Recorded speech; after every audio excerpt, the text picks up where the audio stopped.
আমি সোজা হয়ে বসে আমার দুহাত দিয়ে মায়ের দুকাত ধরে ফেললাম আর মায়ের একদম কাছে চলে গিয়ে বললাম, মা প্লিজ একবার দাও। সব ঠিক হয়ে যাবে, প্রমিস। আর কোনো দিন তোমাকে বিরক্ত করব না। কোনো দিন কোনো কারো সাথে দুষ্টুমি করব না, ভালো করে পড়াশোনা করব, ভালো রেজাল্ট করব। প্লিজ মা, প্লিজ। আমি বলতে বলতে একটা হামি খেলাম আর বলতে থাকলাম, প্লিজ মা। মা গো, জাস্ট একবার প্লিজ। আর কিচ্ছু চাই না, শুধু একবার দাও।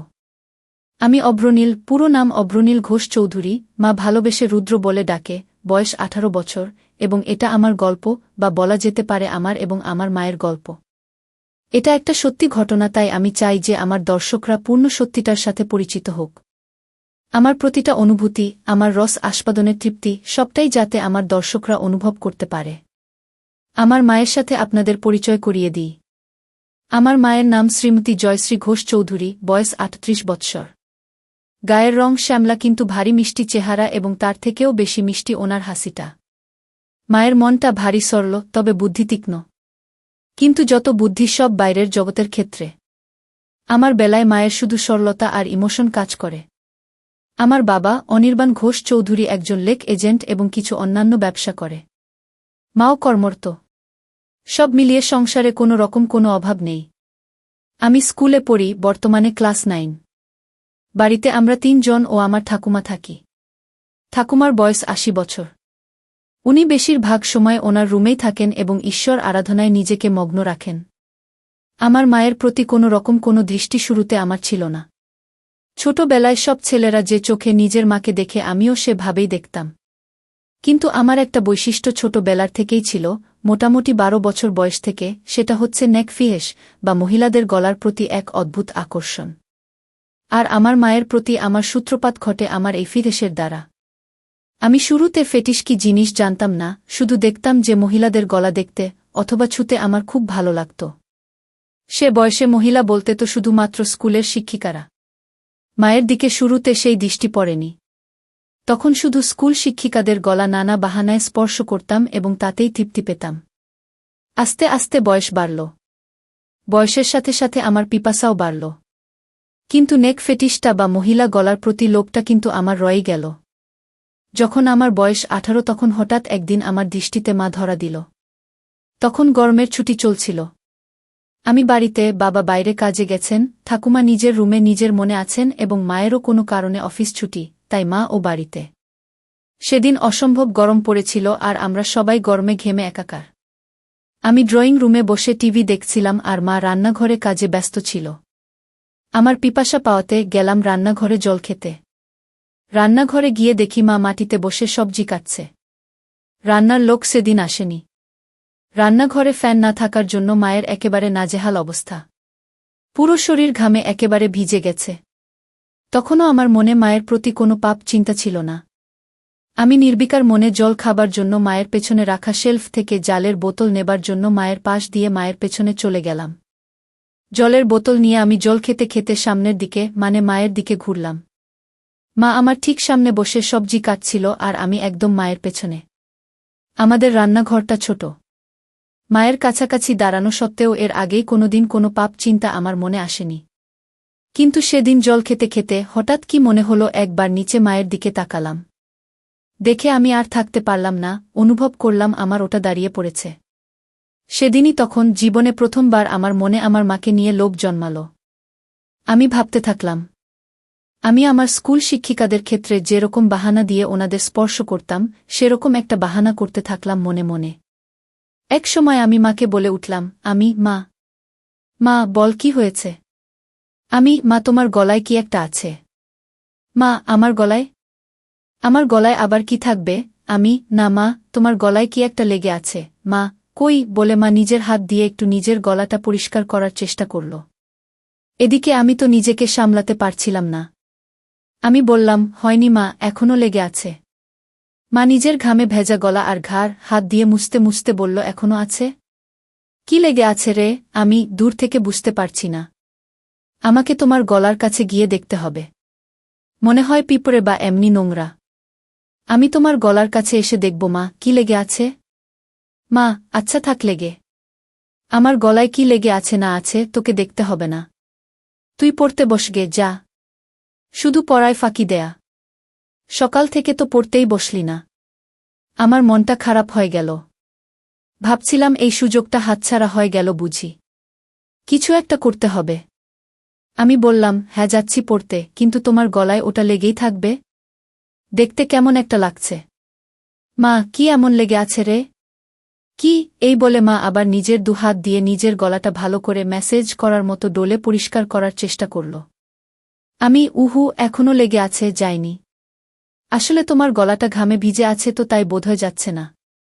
এদিকে আসলে মায়ের গলায় কিছু ছিলই না শুরু থেকে। মা তো আর সেটা জানত না, তাই মা আমার নাটক ও পাপ বুদ্ধিটাও বুঝতে পারছিল না।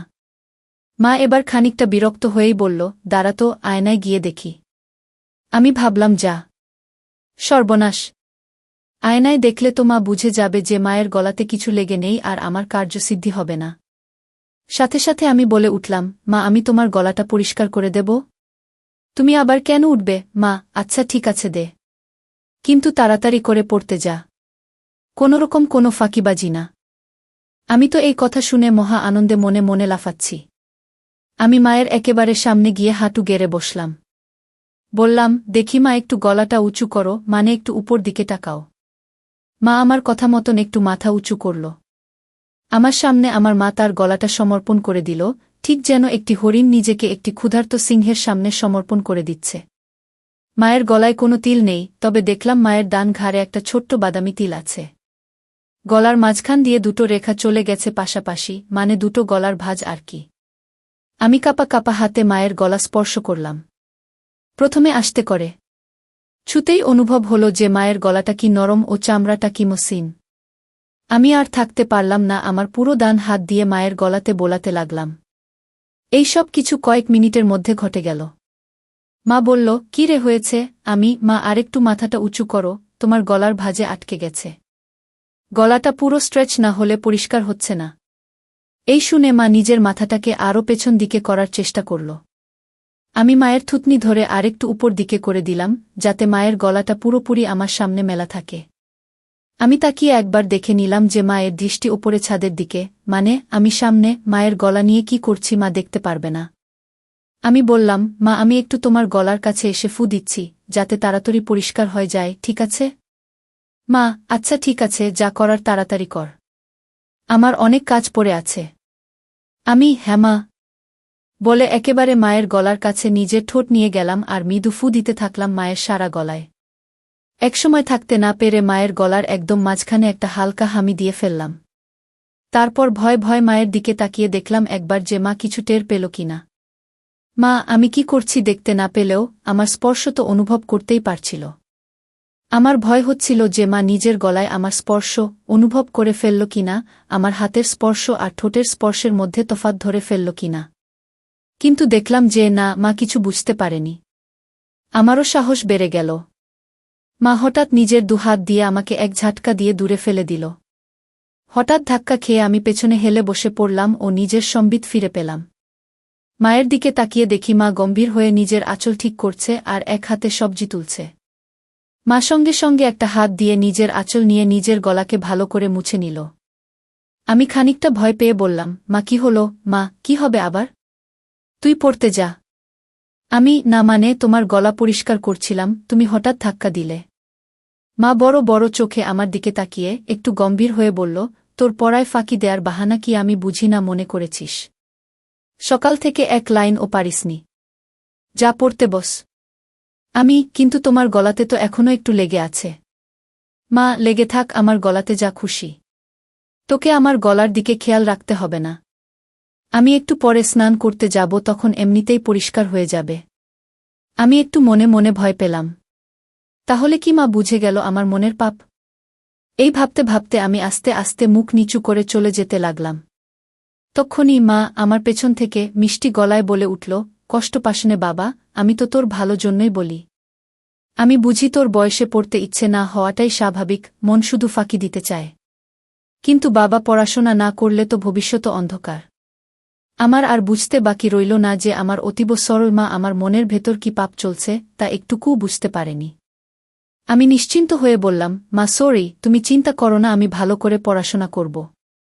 আমার কথা শুনে মায়ের মুখে একটা মিষ্টি হাসি ফুটে উঠল, আর আমিও রান্নাঘর থেকে চলে গেলাম। অল্পটুকু স্বাদ পাওয়ার পর থেকে আমার মন পাপ চিন্তায় ভরে উঠল। যেই মহিলাকে আমি এতদিন শুধু মা হিসেবে পুজো করে এসেছি, সেই মহিলা, সেই নারী এখন আমার কাছে একটা তৃপ্তির দেহ মাত্র, যেটা দিয়ে আমার বাসনার পিপাসা তৃপ্ত মিটাতে পারব। আমার মন তৎপর হয়ে উঠল। মা শব্দটা আমার কাছে একটি দারুণ অনুভূতির শব্দ হয়ে উঠল। আমার হঠাৎ মায়ের বলা কথাটা মনে পড়ল। মা স্নান করতে যাবে। হঠাৎ দেখি মা জল ভরা বালতি নিয়ে আমার রুমে এসে হাজির। বুঝলাম কাজের মাসি আসেনি, তাই মাকেই ঘর মুছতে হচ্ছে। মা বলল, এই যে, হয় ঘরের বাইরে যা, নয় খাটের উপর পা উঠিয়ে বস, ঘর মুছব। আর খবরদার বলে দিচ্ছি, যতক্ষণ না ঘর শুকোচ্ছে মাটিতে পা ফেলবি না, ঠিক আছে? আমি সজোরে মাথা নাড়িয়ে আমার সম্মতি জানালাম এবং তাড়াতাড়ি খাটে উঠে ইঙ্গিত দিলাম যে আমি রুমেই থাকছি। মা নিজের শাড়ির আঁচল কোমরে গুজে হাঁটু গেড়ে বসে পড়ল এবং নিজের মতো ঘর মোছা শুরু করল। আমার খাটে সব সময় একটা পড়ার বই খোলাই থাকে, তখনও ছিল, আর ওটাই আমাকে তখন বাঁচাল, নয়তো আবার পড়াশোনায় ফাঁকি দেওয়ার জন্য মায়ের বকুনি খেতে হতো। আমি বইটা নিয়ে পড়ার ভান করতে লাগলাম। কয়েক সেকেন্ড পর একবার আর চোখে মায়ের দিকে তাকালাম। তাকিয়ে যা দেখলাম তাতে আমার চক্ষু ছানাবড়া হয়ে গেল। ঘরে ফ্যান চলা সত্ত্বেও মা তখনও ঘামছে। সারা শরীর ঘামে ভেজা। আমি লক্ষ্য করলাম ঘামের বিন্দুগুলো মায়ের কপাল থেকে আস্তে আস্তে নেমে যেতে থাকল। একটু পরেই মায়ের ঘর মোছা হয়ে যাবে আর মা ছাদে যাবে কাপড় মেলতে। আজকে ছুটির দিন, তাই নিশ্চয় মা প্রচুর কাপড় ধুয়েছে এবং তাই বেশ সময় লাগবে কাপড় মেলতে। ঠাকুমাকে নিয়ে চিন্তা নেই, উনি শুধুমাত্র সন্ধে বেলা একটু ঘর থেকে বেরোন। এই দুপুরের সময়টায় উনি নিজের ঘরেই থাকেন। আমি অপেক্ষা করতে থাকলাম কখন মা ছাদে যায়।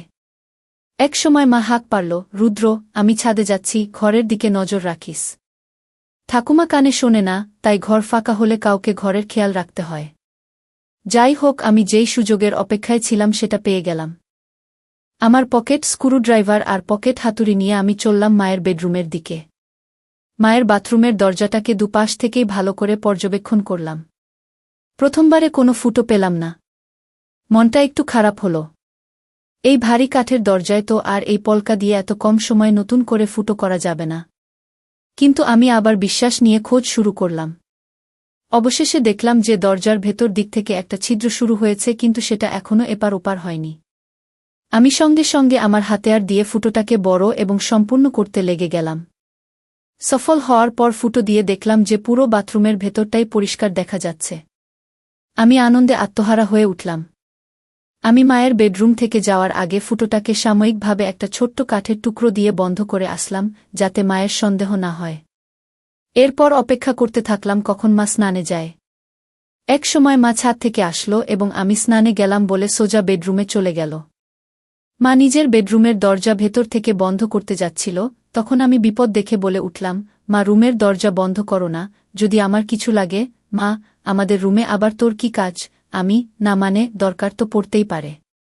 তোমার ও তো দরকার পড়তে পারে। হঠাৎ যদি কিছু লাগে তোমার, যেমন সাবান বা কিছু। কখন কি দরকার পড়ে কেউ বলতে পারে।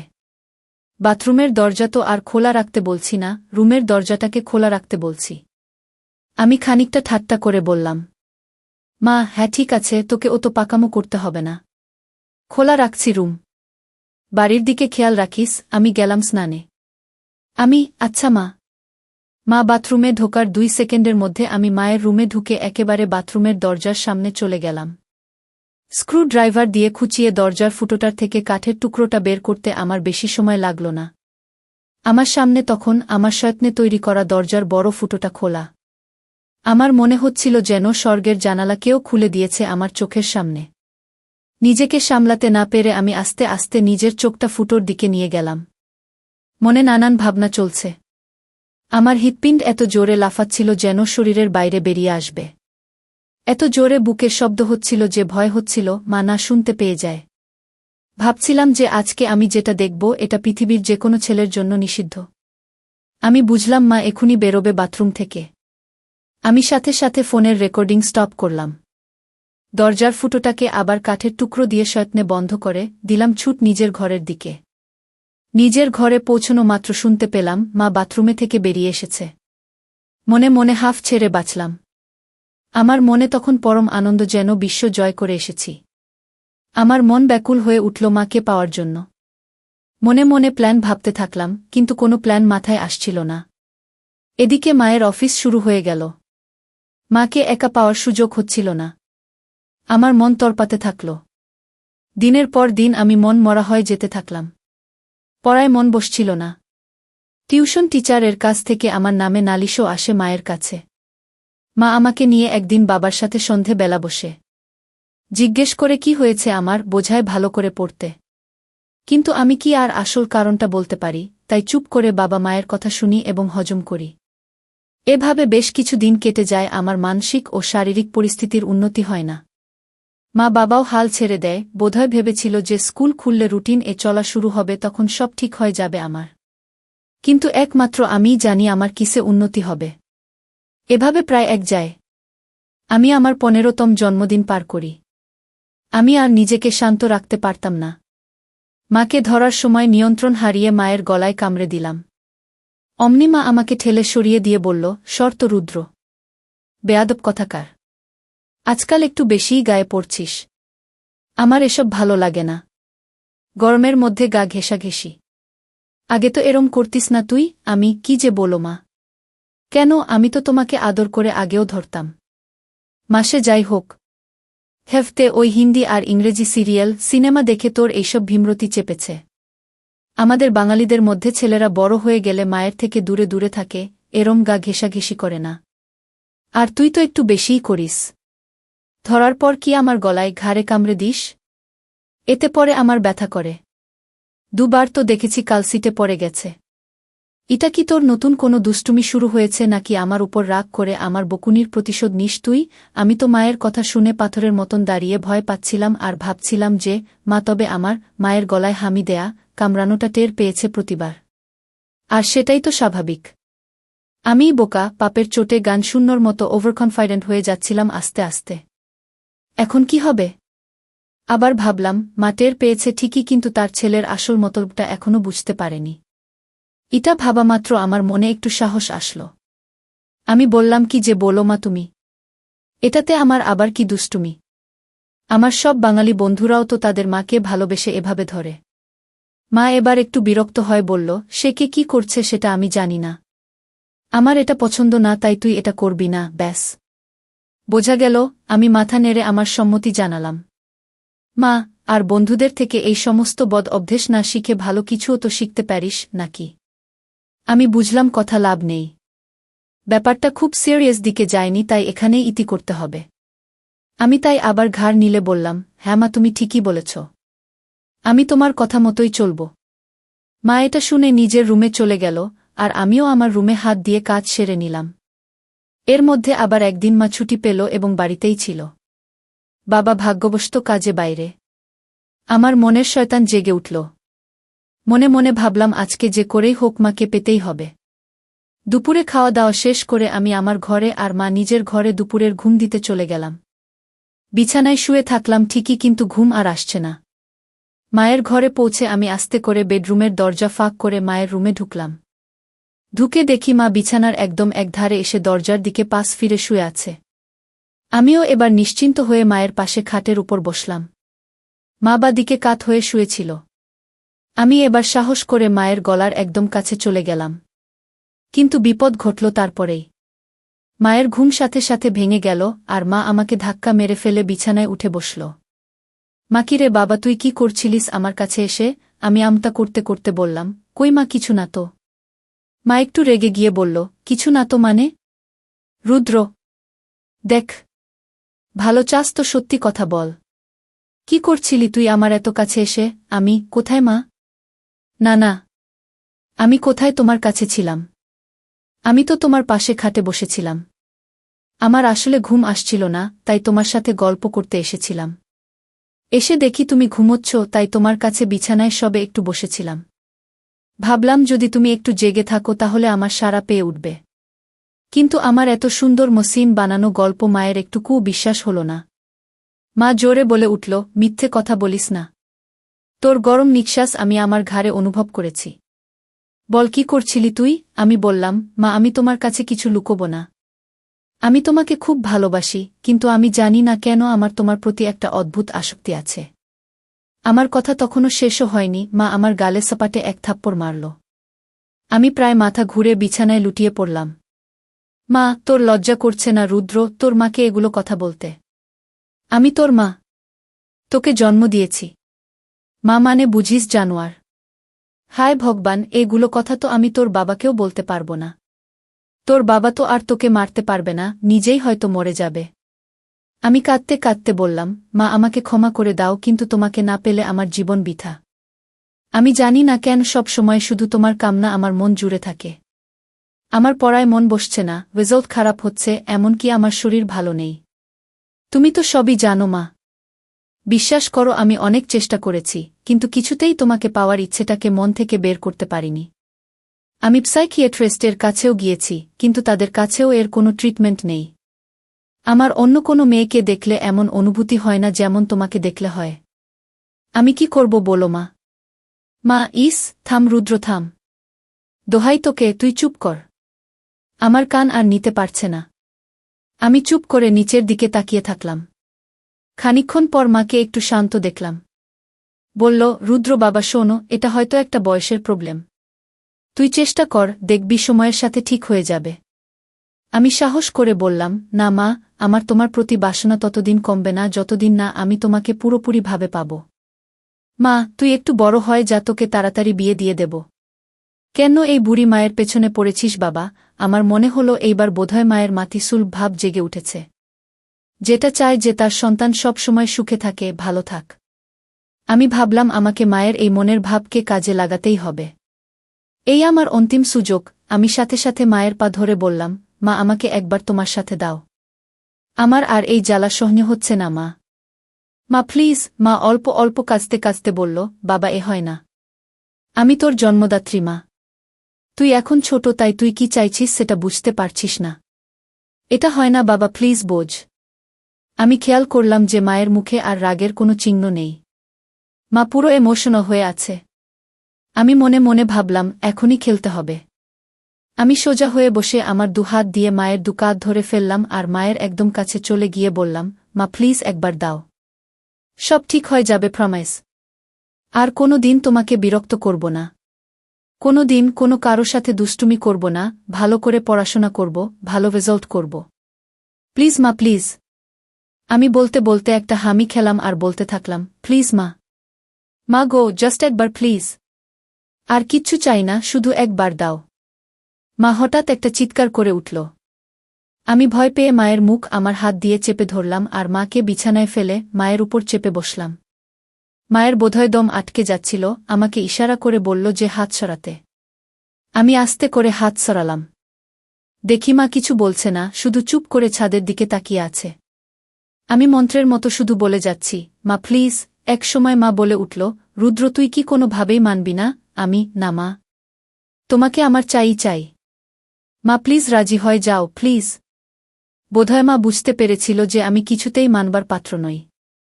মা একটা দীর্ঘশ্বাস ফেলল আর মুখটাকে আমার দিক থেকে সরিয়ে ডান দিকে ঘুরিয়ে বলল, ঠিক আছে। আমি যেন আমার কানকে বিশ্বাস করতে পারছিলাম না। এ যেন স্বপ্ন পূরণ। বুঝলাম যে মা নিজের ছেলের খুশির জন্য নিজেকে সমর্পণ করে দিচ্ছে।